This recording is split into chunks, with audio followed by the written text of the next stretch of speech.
en la tarde, cuando les dejamos como nuestra pregunta del día o nuestra reflexión del día, porque hay que ver la historia como un todo. O sea, en qué momento yo enfrento el dolor, pero también puedo darme la oportunidad de decirme, o sea, voy a sufrir o voy a pelear contra él, o lo voy a tomar para cambiar, lo voy a tomar para crecer.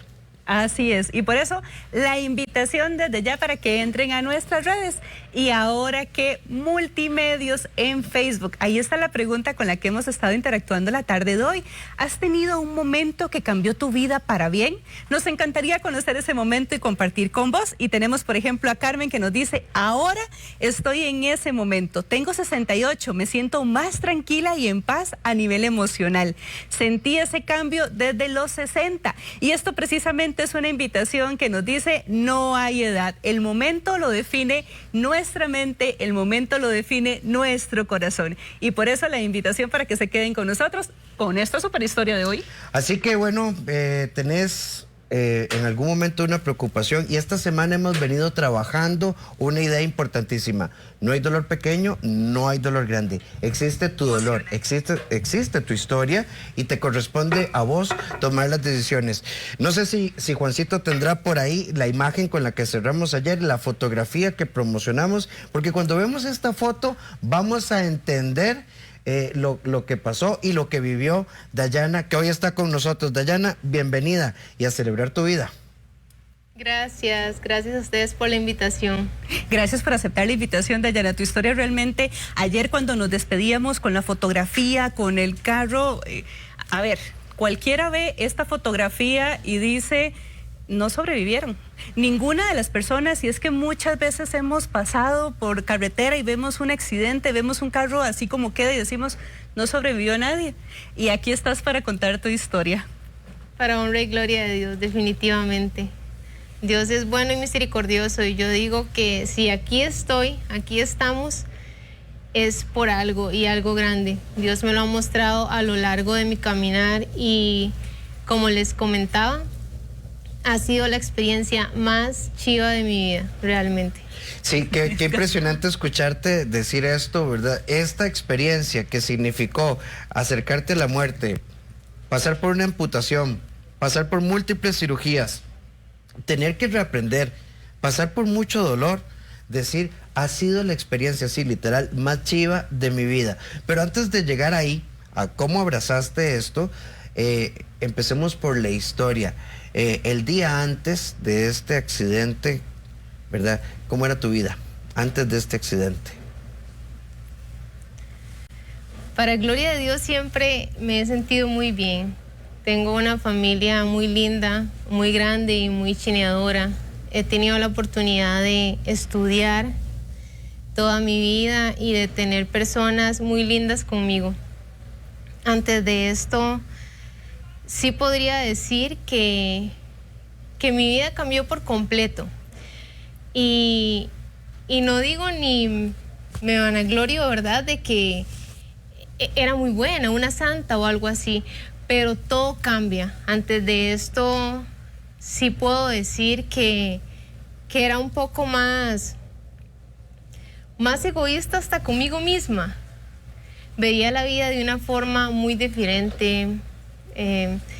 Uno cree que tiene la vida para siempre, y no es así. Da por sentado de que voy a tener siempre a mi familia, de que voy a tener siempre mi estudio, de que voy a tener siempre esas personas conmigo, y hasta nosotros mismos. Yo nunca me imaginaba, por ejemplo, vivir sin una mano.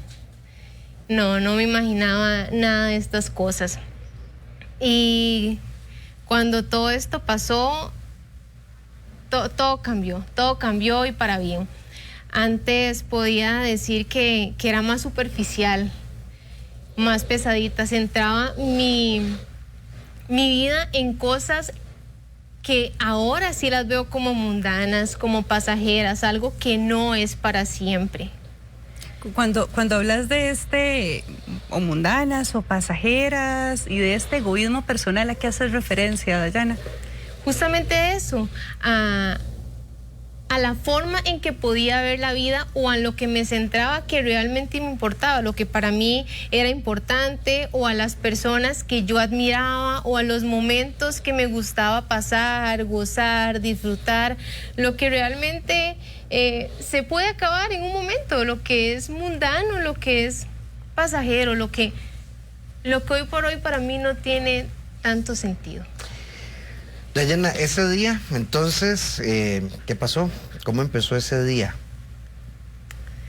Mi sobrino mayor, él es mi amor, de verdad, mi ángel, siempre lo he dicho. Tenemos únicamente 3 años de diferencia en edades y él cumplía 18 años. Recuerdo que nos levantamos y él quería salir y yo les dije que estaba bien, pero que antes de eso quería que fuéramos a misa. Y fuimos a misa, nos montamos en el auto y recuerdo que les dije, póngase en el cinturón, y todos, ay, y usted siempre, y yo, quizá les esté salvando la vida. Uno se tiene que poner el cinturón, esté atrás, esté adelante, en cualquier momento. Es una de mis cosas. ¿Eso les decís cuando se montan en el carro? Cuando nos montamos en el carro. ¿Y fueron a misa a qué hora? A las 5 de la tarde. Sí, fuimos a misa a las 5 de la tarde y ya agarramos el rumbo hacia San José. En mi otro trabajo tenía que pasar muchas horas. Entonces recuerdo que temprano ya yo estaba cansada, estaba aburrida y yo dije, no, ya me quiero ir para mi casa. Pero ellos no tenían muchas ganas de venirse, ¿verdad? Y yo dije, bueno, si ustedes no se van, me voy yo. Y nos volvimos a montar al carro.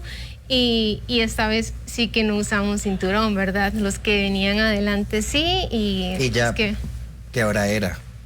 Eran como las 10 de la noche, más o menos. Y ya nos pusimos el cinturón. Recuerdo que yo agarré mi celular para escribirle a mi jefe que iba a llegar al día siguiente tarde porque tenía que ir al control de ortodoncia. Y ya cuando veníamos bajando por Multiplaza, yo les dije, aunque ustedes no lo crean, tengo unas ganas de un helado. Y mi sobrino dijo, vamos, yo las invito. Y yo, va a temblar, como chiste. Y ya de ahí no recuerdo más, nada más, como que mi sobrino, se llama Marvin, de cariño le digo Tito, y yo gritamos porque recuerdo que el carro sí se hizo horrible, pero de ahí ya no recuerdo más. Ya no recuerdo más hasta el momento que desperté en el hospital. Y en ese momento donde vamos por el helado, ¿qué te cuentan después? ¿Hubo testigos? ¿Vieron algo? Sí, los mismos que iban en el auto conmigo. Dicen que en algún momento sintieron que el carro se podía controlar porque se fue totalmente al otro carril. Gracias a Dios no venía nadie. Entonces el carro se fue al otro carril y intentaron controlarlo. Primero pensaron que estaba vacilando, ¿verdad? Pero ya cuando caímos a la cuneta, no. Dicen que el carro se fue arrastrado como 100 metros y ahí es donde, en la cuneta. Ajá, lo que nosotros suponemos es que a mí se me tuvo que salir la mano del carro al caer en la cuneta, cuando los vidrios se quebraron. Y en ese trayecto fue que me amputé.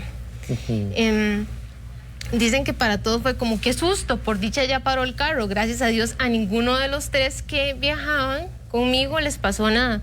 Pero ya para ese momento estás inconsciente. Ya ahí no recuerdas nada. Ya ahí yo no recuerdo nada. No, ya eso sí me lo contaron. Claro, es que vemos, perdón, Dayana, vemos la imagen justamente de cómo quedó ese vehículo y sencillamente, sí, vos en cualquier parte que vayas del carro, realmente es impresionante. Vos ibas detrás del copiloto. Correcto. Y quien iba de copiloto era mi sobrino.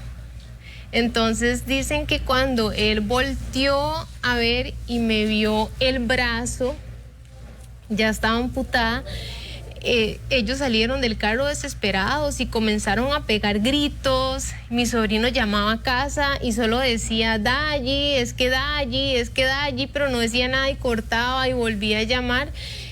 Para gloria de Dios, porque de verdad Él siempre pone ángeles en nuestro camino. De las personas que venían en el vehículo de atrás, una era enfermera. Entonces pudo entrar al auto y me hizo un torniquete. Esto fue lo que me paró el sangrado para que yo pudiera llegar al hospital. Y quien acompañaba a la enfermera pudo avisar a mi casa. Entonces mi familia ya fue para el hospital. ¿Quién contestaba el teléfono cuando llamaba a él y decía Dalli, Dalli, volvían a colgar, Dalli, Dalli? Mi hermana la mayor. Entonces ellos sí suponían que habíamos tenido un accidente y que yo era la que estaba mal, pero no qué había pasado en el accidente. Sí, menos dónde estaban, o sea, él no pudo decir nada. Sí, nosotros ya estábamos como a 5 minutos de llegar a casa. Estábamos súper cerca de llegar a casa. Entonces cuando los llaman, mis papás y mis hermanos se alistan y se van para el hospital. Ellos sí pasaron justo por donde el carro estaba. Entonces, claro que se imaginaron lo peor, no sabían nada de mí. ¿Y tu papá y tu hermano, o sea, cuando ven el carro, te contaron alguna vez qué impresión tuvieron? Sí, claro, o sea, dicen que ellos pensaban que habíamos muerto, que algo terrible de verdad había sucedido. Cuando ya llegaron al hospital, y esto me lo cuentan, mi mamá no quiso que mi papá me viera. Mis papás son muy cariñosos, muy sentimentales. Dicen que mi papá estaba muy alterado, muy mal, y que a mi mamá le dijeron que me iban a dar 24 horas para ver cómo evolucionaba.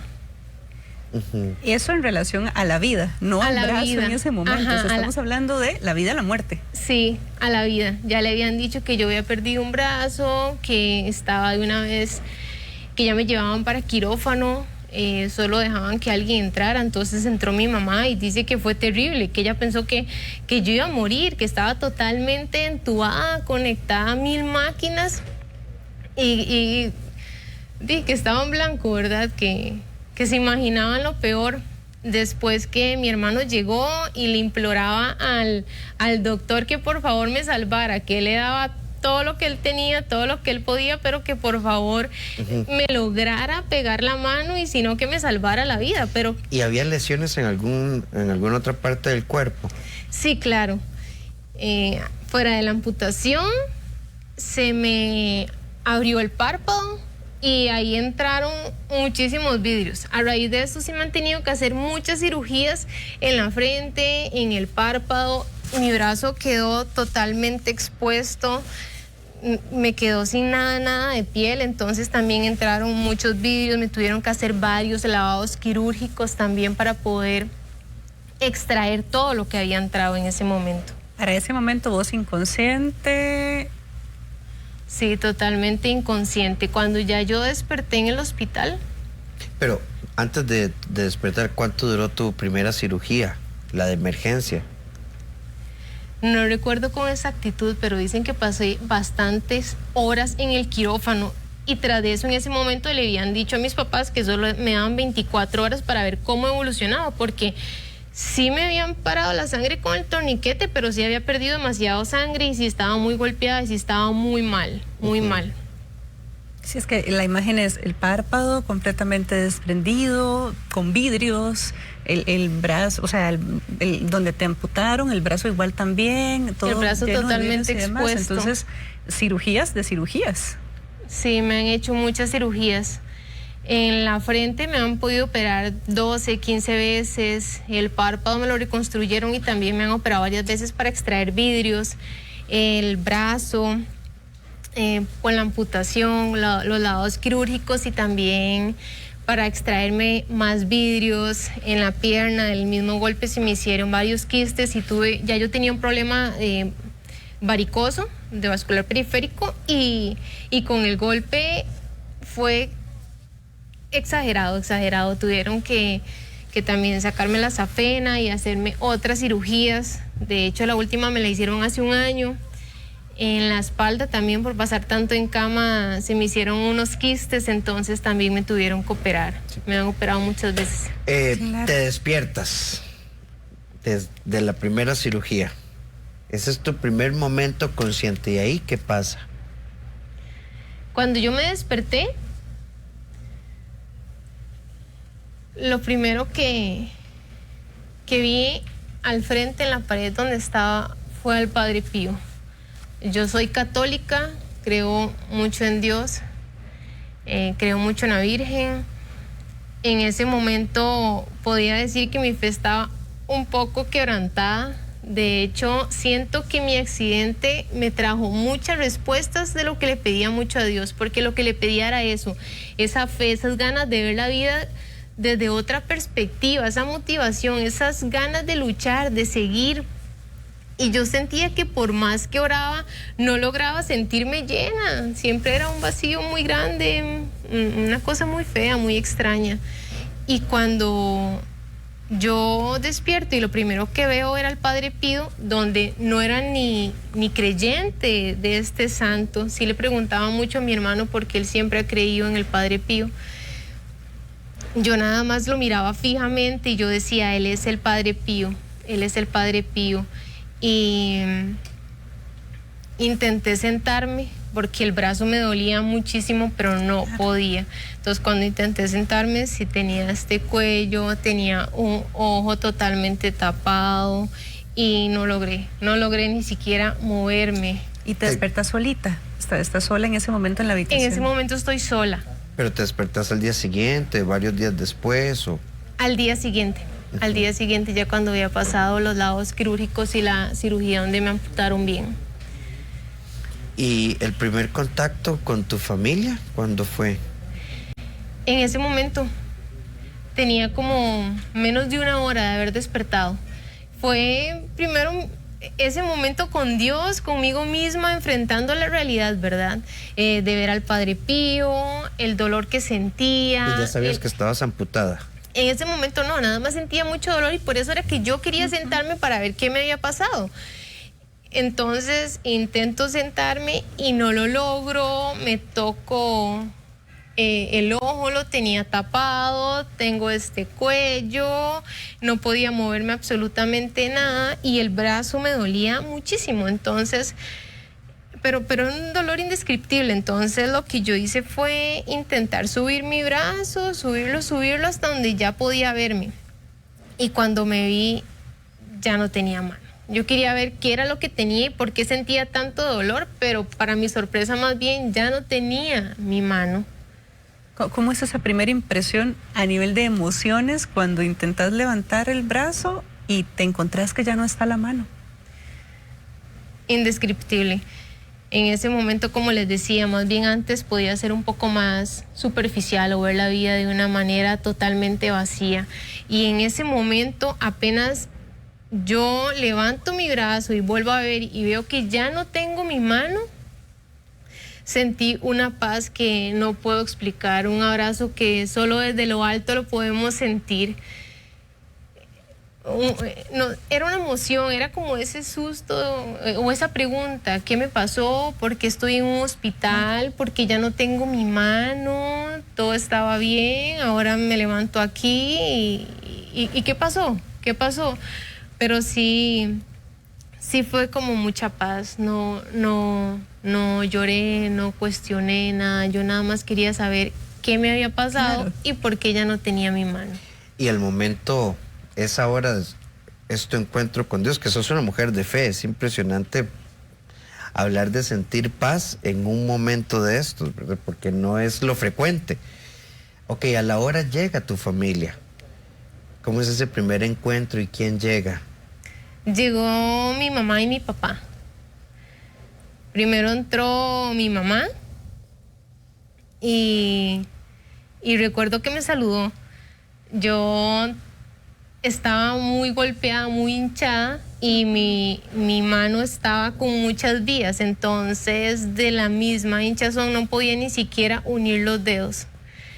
Y ya estaba despierta, pero supongo mi mamá no sabía que ya yo estaba despierta, entonces ella llegó y me tocó el brazo, al rato entró mi papá y yo desperté, entonces a mi mamá le dio como mucha alegría verme con el ojo abierto. Y nada más se me quedaron viendo y yo los saludé, les pregunté que por qué estaba ahí, que qué me había pasado, pero ellos no me dijeron nada. No me dijeron nada y nada más se recostaron como donde yo estaba y lloraban y no me decían nada. Yo les decía, ¿por qué lloran? Sangre de la vida y la muerte. Aparte de la escena, ellos se fueron a la cama, si es que lograron dormir, con la idea de que las 24 horas que seguían eran decisivas para un sí a la vida o para un no a la vida. Sí, correcto. Así es.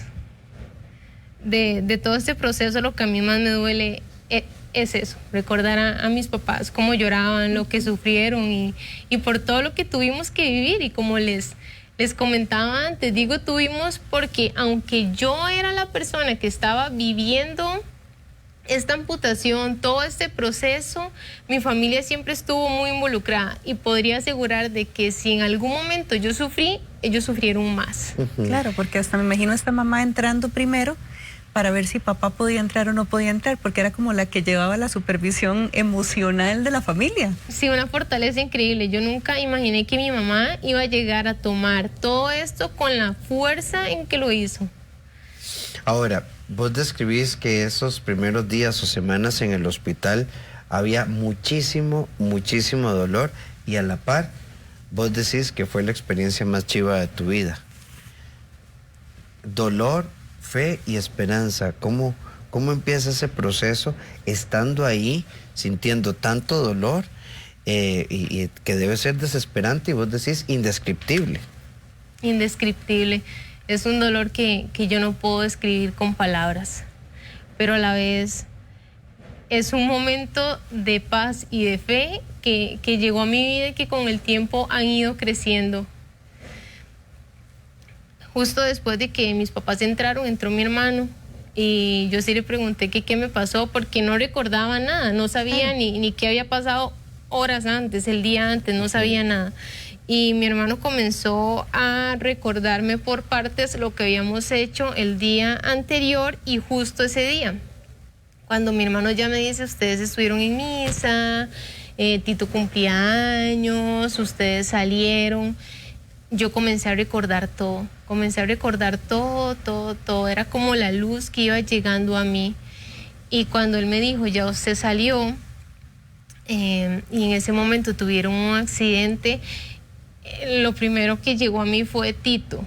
Yo decía, si a mí me pasó esto, que yo iba atrás, ¿qué le pudo pasar a Tito? ¿Dónde está Tito? ¿Cómo está Tito? ¿Qué pasó con Tito? ¿Qué pasó con las demás personas? Y en ese momento mi hermano me dice que todos están bien, que la única que salió afectada fui yo. Y vi venir a Tito. Yo estaba a la orilla de la puerta y vi donde Tito venía y se acercó a mí, me abrazó y lloró mucho y no me decía nada, nada más lloró, pero verlo a él súper bien, intacto, que nada le había pasado, que estaba caminando, que estaba ahí conmigo, eso me dio mucha fuerza, mucho impulso, muchas ganas de seguir. Yo dije, si de verdad esto me pasó a mí y Dios me está llenando de esta fuerza, de estas ganas de vivir y me dejó aquí por algo, yo quiero vivir, yo quiero enfrentarme a la vida y que este sea el camino de muchas cosas buenas. Claro, imagino la emoción de Tito, ¿verdad? Desde la otra posición, porque él sí vio la mano, él no estaba inconsciente, él sí recuerda todo el accidente. Entonces, poder verte viva, pero terriblemente adolorida y golpeada, tuvo que haber sido fortísimo para él también. Sí, y él fue una roca, un pilar conmigo, siempre estuvo conmigo, estuvo en mis terapias. Entraba a mi cuarto y me cuidaba al dormir porque a mí me quedó el brazo sin piel. Todo se me fue regenerando a los 6 meses. más o menos. Entonces, cuando yo dormía, mi cama tenían que tener una almohada totalmente llena de aceite mineral para que cuando yo pusiera el brazo ahí no se me estuviera pegando. Entonces Tito estaba siempre, dormía durante el día para cuidarme durante la noche y estarme volteando, estarme cuidando y chineándome realmente. Esas 3 primeras semanas en el San Juan de Dios. En el San Juan de Dios. Bueno, marcan el inicio de un proceso de recuperación largo. Te prueban en la voluntad. Me pongo a pensar en Tito y qué debe haber sentido. Debe ser seguro tu palabra, indescriptible también. ¿Qué pasa los días posteriores a la cirugía? ¿Qué pasa con todo tu proceso de recuperación en el hospital? Bueno, en el hospital estuve 3 semanas, pero porque yo firmé salida exigida. ¿Cómo? El dolor que yo sentía era muy grande y ya el médico de ortopedia, quien era mi especialista en este caso, me había dado de alta. Entonces me habían bajado las dosis de los medicamentos, me habían quitado la morfina porque ya tenía muchas dosis y los dolores que yo sentía eran terribles, más porque al día siguiente me quitaron el vendaje y me comenzaron a hacer las curaciones. Eso es lo más doloroso del proceso. Para mí esta fue la parte más dolorosa. Yo no sabía que no tenía piel y el hecho de que me estuvieran quitando siempre todo y se me pegaban las gasas, de estarme lavando, esto para mí fue súper doloroso. Elena, y cuando te quitan el primer vendaje y no te ves la piel y se ve la lesión a este nivel, ¿cómo lo pensaste? ¿Cómo lo sentiste? ¿Cómo lo procesaste? Fue impactante. Eso sí me dolió muchísimo porque yo sabía que estaba amputada, mas no sabía cómo estaba mi brazo, qué tenía en mi brazo. Entonces, cuando me quitan el vendaje, recuerdo que yo pregunté que por qué estaba así, que qué tanto me habían hecho, que ahora cómo iba a recuperar mi piel, que si eso me iba a doler, que si me tenían que amputar más. Miles de cosas llegaron a mi cabeza, pero como les digo, era el susto, era el miedo, era el dolor, pero había una paz increíble. Yo sentía que de verdad todo estaba en las manos de Dios, que Él tenía todo el control y sabía que Él estaba ahí conmigo. Yo podía sentir esa presencia tan grata, tan increíble. Cálida. Totalmente, de un papá. Sí, de un papá. En algún momento en la preparación nos estabas comentando que era tal el nivel de dolor que había desesperación, por supuesto, y que habían pensamientos en los de o me llevas o ya curame por favor de esto. Sí, las curaciones fueron terribles. Entonces cuando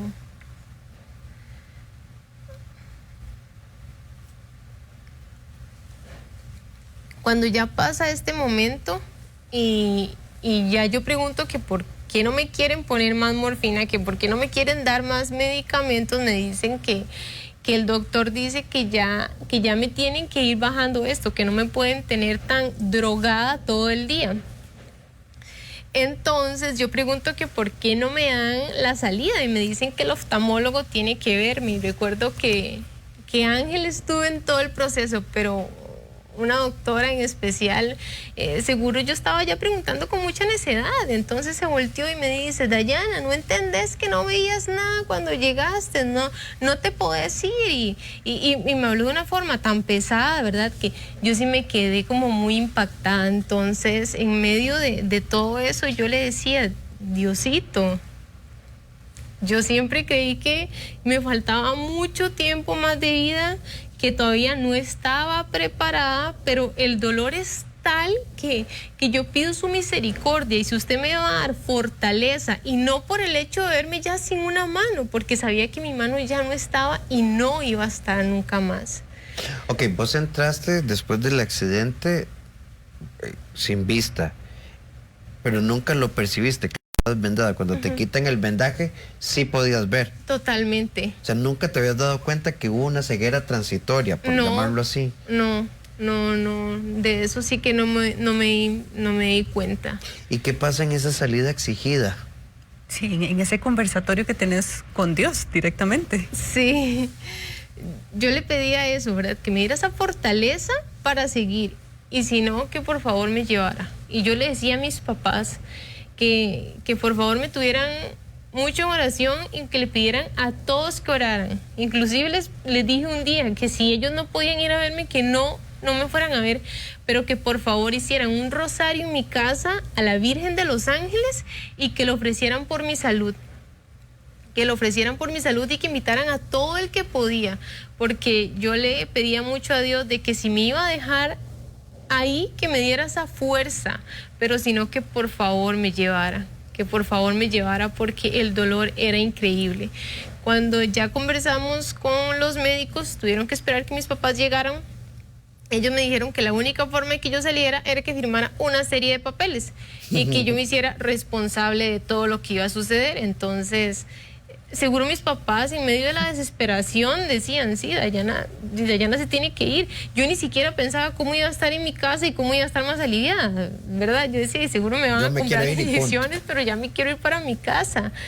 Y sí, mis papás... La desesperación. Sí, mis papás estuvieron de acuerdo y firmamos salida exigida. Ya cuando estábamos en casa, bueno, antes de llegar a casa, recuerdo que al hospital iban mis papás, iban mis otros papás, ¿verdad? Son mis tíos y mis primos, mis hermanos, pero una de mis hermanas, otro de mis sobrinos, ellos ni siquiera querían verme del susto, claro, del dolor, de todo. Entonces, cuando yo llego a mi casa, fue impactante porque primero no me quería, cuando me dan la salida ya no me quiero subir al carro. Claro. Entonces mi hermano me decía, Dayi, yo voy a manejar con cuidado, por favor súbase. En eso duramos, no sé, media hora, una hora, yo no me quería subir. Y ya cuando veníamos de camino, primero me enviaron de un doctor para que él me pudiera sedar un poquito para poder dormir. Vivimos un accidente en el frente de nosotros y eso fue impactante. También fue... ¿El mismo día que saliste? El mismo día que salí. ¿Llegando a tu casa? Mi hermano iba a dar una curva, pero se le metió un carro, entonces el carro pasó y el que venía se llevó a ese carro totalmente. Sí. Fue impactante. Pero bueno, para beneficio de ellos ya yo me callé todo el camino, porque venía diciendo, hay una persona, el semáforo, venía atenta de todo. Por supuesto. Sí, era un susto increíble. Ya cuando llego a mi casa veo a toda mi familia en el corredor. Eso me conmovió muchísimo, muchísimo. O sea, es mi familia, son mi tesoro, es todo. Y recuerdo que cuando bajé del carro les dije, aquí estoy, regresé. Vengo sin una manita, pero con muchas ganas de vivir, con muchas ganas de luchar y pude estar con todos, los abracé y fue de mucha emoción. Y cuando sentiste esos abrazos, ¿qué sentías? Por supuesto que hay amor y todo esto, pero, o sea, acogida, porque en el hospital decías, si me sigue doliendo, ya no hay razón, mejor me voy. Pero ese me voy versus esos abrazos. Es que en algún momento creí no volver a casa. Yo sentí que yo no iba a regresar. Es que le pedí a Dios misericordia más bien para que me llevara, para que me acogiera en sus brazos, para que me tuviera en su reino. Estar ahí con Él y llegar, verlos a todos, estar en mi casa, estar en mi cuarto, estar en mi cama. Desde ahí empecé a vivir realmente. Eso sí era vivir, agradecer por mi casa, agradecer por mi familia, agradecer por mi cama, agradecer por mi vida. Antes recuerdo que para lo mínimo yo tenía que estar ahí alistándome y todo. Y ya en esos días, para mí, andar con pijama era lo mejor del universo. Era lo mejor y a mí me tenían que vestir, me tenían que bañar, me tenían que hacer absolutamente todo, todo, todo. Entonces, ver a mi familia, verla tan unida, verlos tan llenos de amor y de fe, Eso que Era estás todo. contando Claro. de Tito es bellísimo. Son Tito que duerme de día para cuidarte de noche. Sí, Tito fue mi pilar, lo es. Yo lo amo muchísimo. Es como mi hermano. Y siempre estuvo en todo el proceso conmigo. Como les digo, mis papás son muy, muy cariñosos, muy sentimentales y estaban conmigo en todas las citas. Y con mi tío Juan Luis, él ya está en el cielo. Y siempre iba Tito porque si tenía que entrar alguien a sala conmigo o alguna curación, mis papás no entraban. Ellos Claro. entraron la primera vez, pero yo nunca les dije que ya yo tenía piel. Yo no les dije que yo no tenía piel, ni ellos sabían. Entonces, cuando ellos entran a la sala de enfermería y me quitan el vendaje, casi se descomponen. O sea, no pudieron, tuvieron que salir de inmediato y quien entró fue Tito. Entonces, él iba a todas las curaciones conmigo. El volver a caminar me costó mucho, estaba muy golpeada y es increíble el hecho de no sentir inclusive las piernas. Yo intentaba dar pasos, pero yo no podía. Entonces, para mí, que me pusieran de pie y poder avanzar un poquitito, quizá de mi cuarto al baño, duraba muchísimo, pero cada paso valía, contaba, era vida, era todo. Y quien siempre me acompañaba a todo esto era Tito. Yo a veces me pongo a pensar, pucha, no se cansaba. O sea, en un trayecto que uno dura 5 minutos, yo podía durar 45 y él todo el rato caminando conmigo. Claro, es que era tu sobrino, se convirtió en tu hermano, pero terminó siendo tu ángel de la guarda. Sí, totalmente. Totalmente él, mi familia, mis amigos, mis compañeros, en el trabajo, todo. Es que era un todo. De allí, aparte de este proceso está la adaptación, adaptarte a vivir. ¿Sos derecha o usaba la izquierda? Para honra y gloria de Dios, que todo lo hace ¿Sos zurda? perfecto, siempre he sido zurda. Pero era una mala zurda, yo decía, porque siempre he podido escribir solo. Bueno, ya ahora puedo hacer todo, pero antes solo escribía con la izquierda y todo lo demás lo hacía con la derecha. Y desde pequeña decía, uy, ¿por qué todos son derechos y yo tuve que nacer zurda? ¿Por qué todos hacen todo con la derecha y yo no? Más bien me veía como diferente y me obligaba yo misma a poder hacerlo, pero nunca pude. Y ese proceso, ¿verdad? Cuando empieza ahora sí, no solo las curaciones, es mi vida sin mi brazo. Algo nuevo totalmente, es volver a vivir, volver a nacer, pero de una forma totalmente diferente. Y cuando digo totalmente diferente, no es porque ya no tengo ese pedacito de carne y hueso. Siempre le decía eso a mi familia, o sea, es un pedacito que yo ya no tengo y no voy a tener.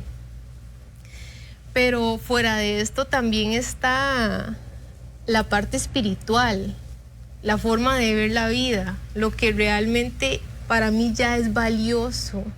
Como les decía, el estar en mi casa, el estar con mi familia, el poder caminar, el estar ahí, ya todo contaba.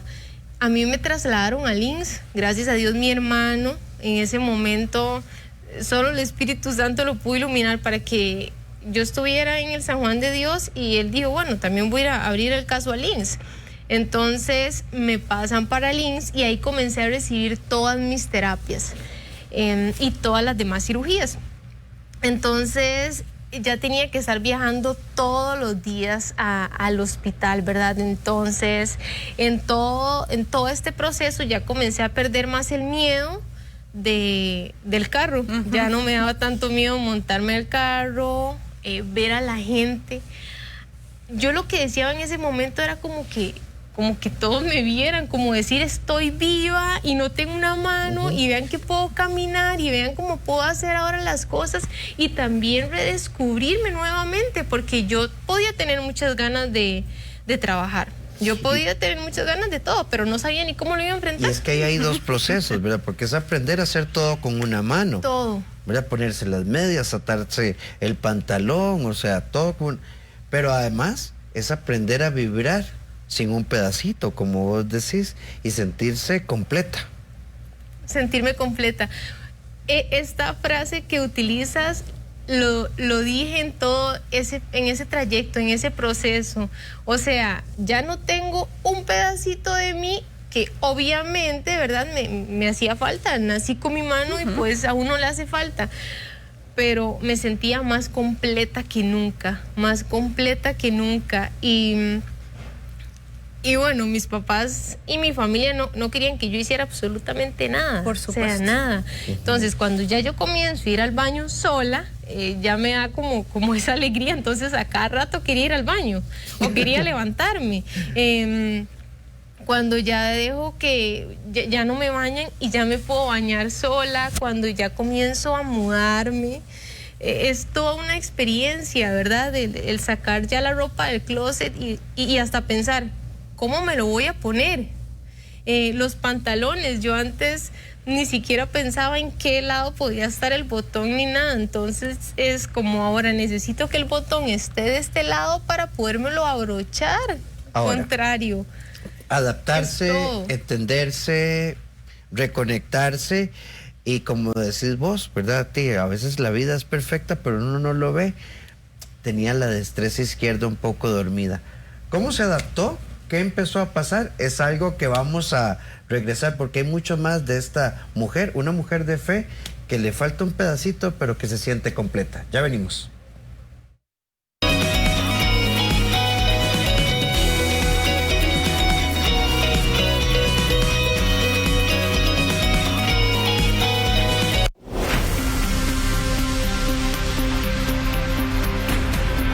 Pero Nalvino, hay gente que dice que usted es un gran vago.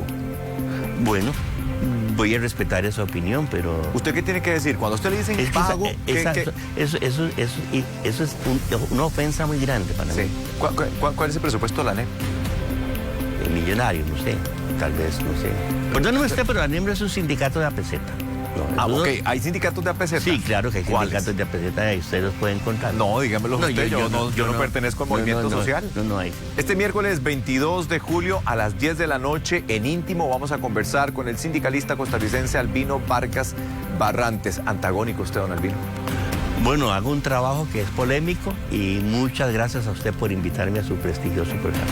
No se lo pierdan, 10 de la noche. Así es.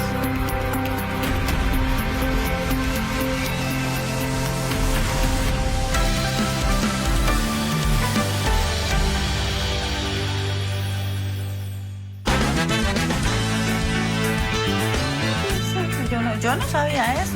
Ay, hola, ¿cómo están, familia de la revista? Les quería contar, aquí estaba comentando yo con Uriel, que imagínense que hay 6 grupos de síntomas de la COVID-19. ¿Conoce usted cuáles son? Bueno, no se puede perder entonces la revista el día de mañana. De 8 a 10 los esperamos. Conéctese con nosotros y comentemos las noticias juntos. Nos vemos.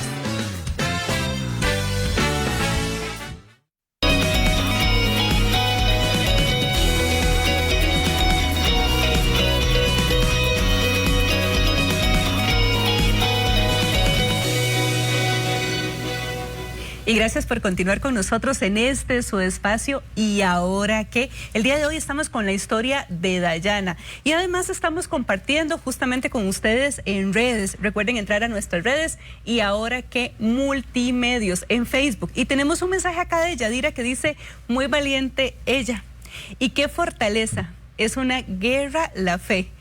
Es lo que la ayudó. Muchísimas bendiciones para vos. Amén. Y por acá nos dice Rosa Vindas, qué inmensa fe de esta joven admirable. Y es que hay que decirlo, cuando el ser humano cree y cree en sí mismo, un día esto es un amigo, decía, una persona que creo mucho, Iván Vindas decía, hay que creer en mí para poder crear. Y cuando esa creencia en uno viene cimentada en una fe fuerte, o sea, no hay quien te detenga. Y vos sos testimonio de esto. Sí, definitivamente. Ahora nos fuimos con curiosidades, Yadira,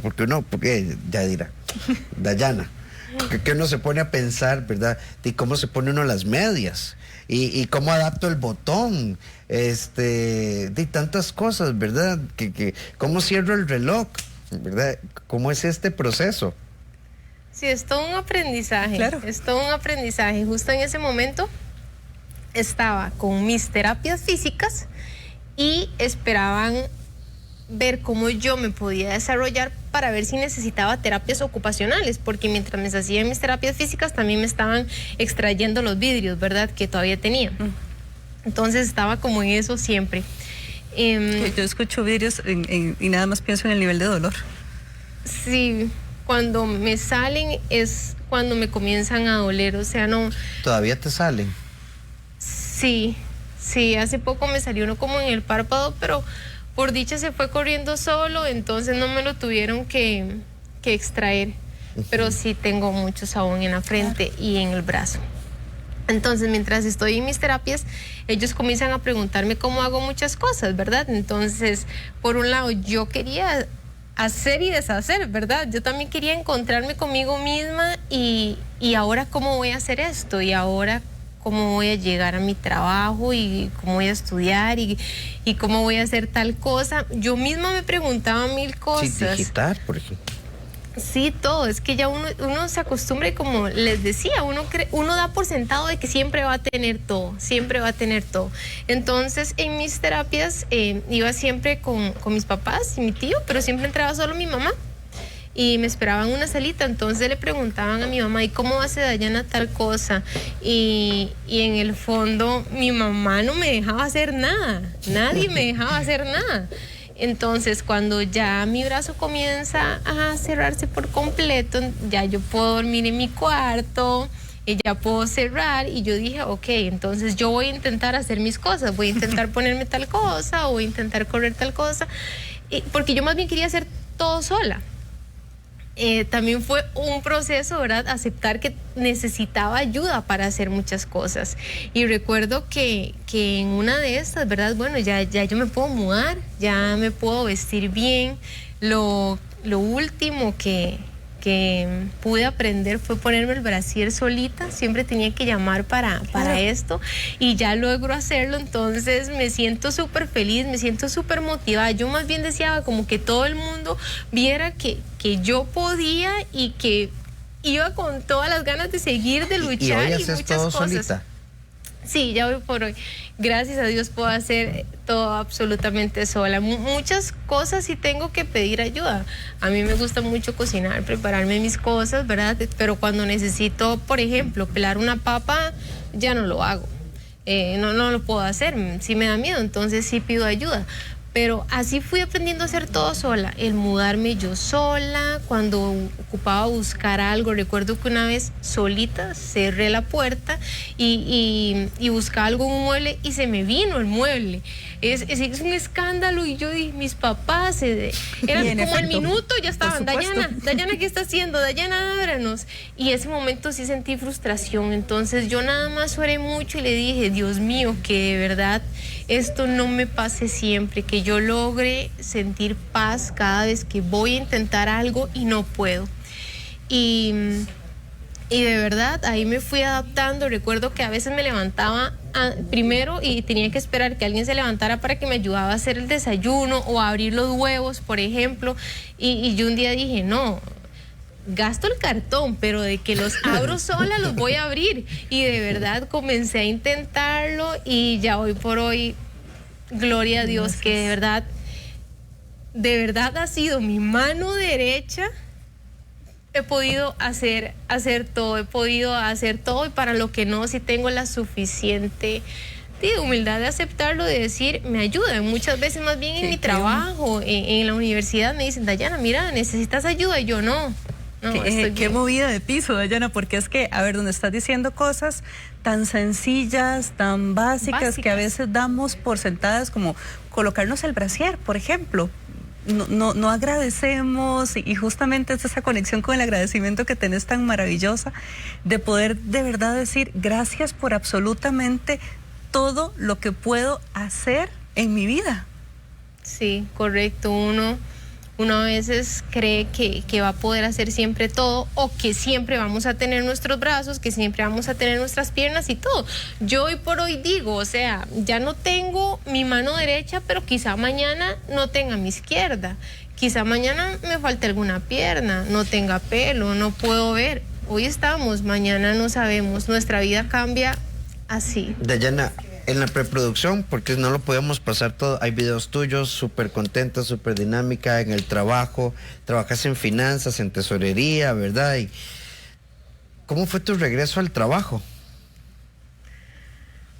yo en ese momento pedí, como me dijeron que no iba a ocupar terapias ocupacionales porque había aprendido a desarrollarme muy bien y con el tiempo lo iba a ir logrando un poco mejor. Entonces yo decía, porque sigo incapacitada, porque me dijeron, Dayana, vas a durar como 2 años en que no vas a regresar al trabajo. Y mi jefe en ese momento, él también había tenido un accidente y me dijo, sí, Dayana, vas a durar bastante. Entonces yo decía, si ya yo logro hacer todo, si ya me siento mejor, si ya mi brazo cerró. Cuando yo vi mi brazo por completo y fuimos a una cita, de hecho le dije a mi mamá, mami, quiero volver a nadar. Paréntesis, ¿verdad? Quiero volver a nadar, y me dijo, no, Dayana, no, eso sí que no, porque usted se va a ahogar. Me decía, ya usted no va a poder hacer, no va a poder, y le daba ese miedo. Y yo dije, no, mami. Ya cuando estamos con la doctora, yo le dije, ¿yo puedo volver a nadar? Y me dijo, sí, se puede poner bastante vaselina para que no se le vaya a infectar, porque si ya le entra una bacteria o algo así sería peor, pero puedes hacerlo.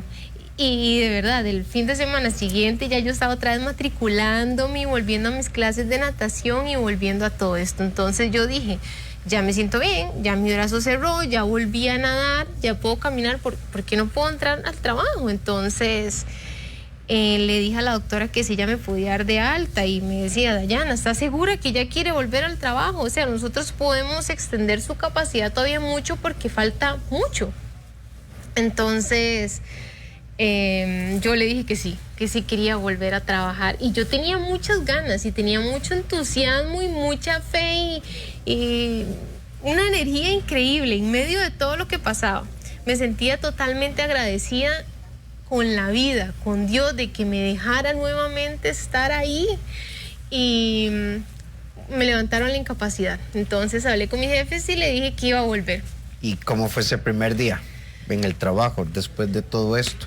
Ay, fue súper alegre. En ese momento trabajaba para la empresa StarTech y éramos como 1000 colaboradores aproximadamente. Entonces, cuando yo llegué, siempre se portaron súper bien.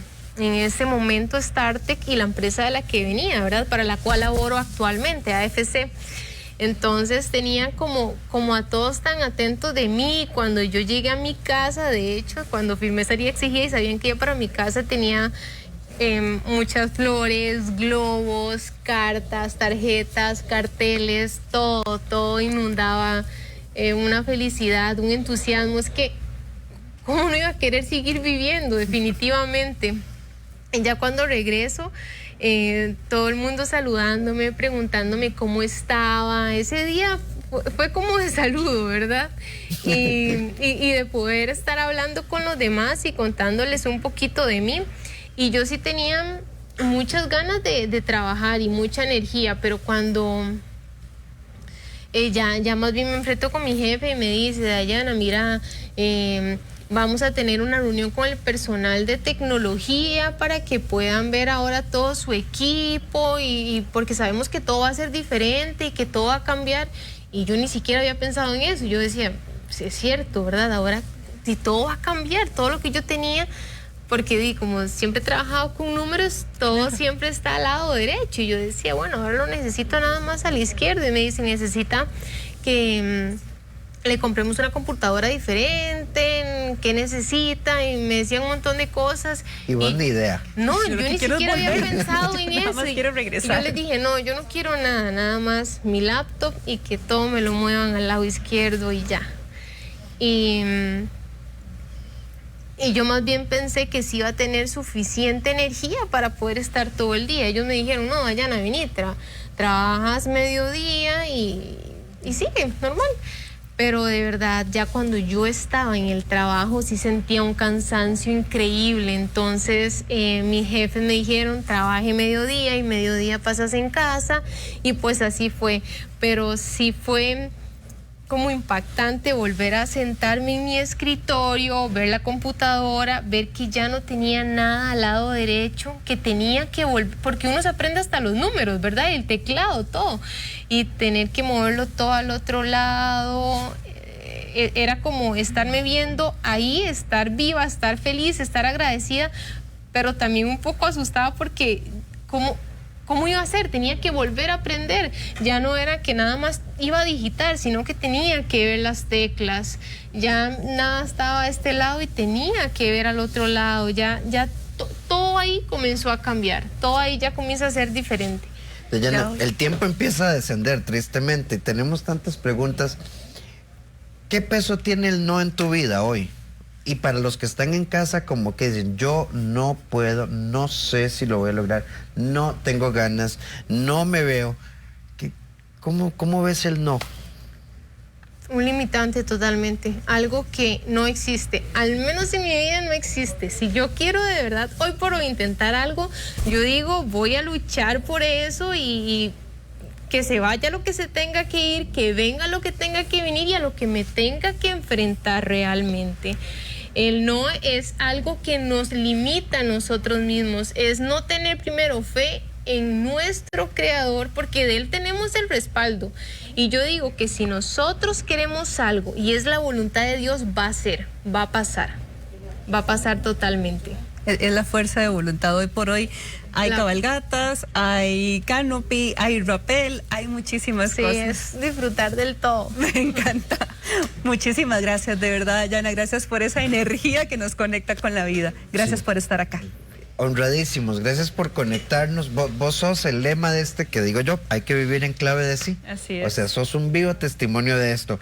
Pero bueno, tenemos varias cosas antes de irnos. Mañana a las 6 de la tarde, una historia que doña Olga ha llamado vivir al lado de un ángel, vivir al lado de una persona que su enfermedad, su cáncer, le deterioró el cuerpo, pero no le deterioró el alma.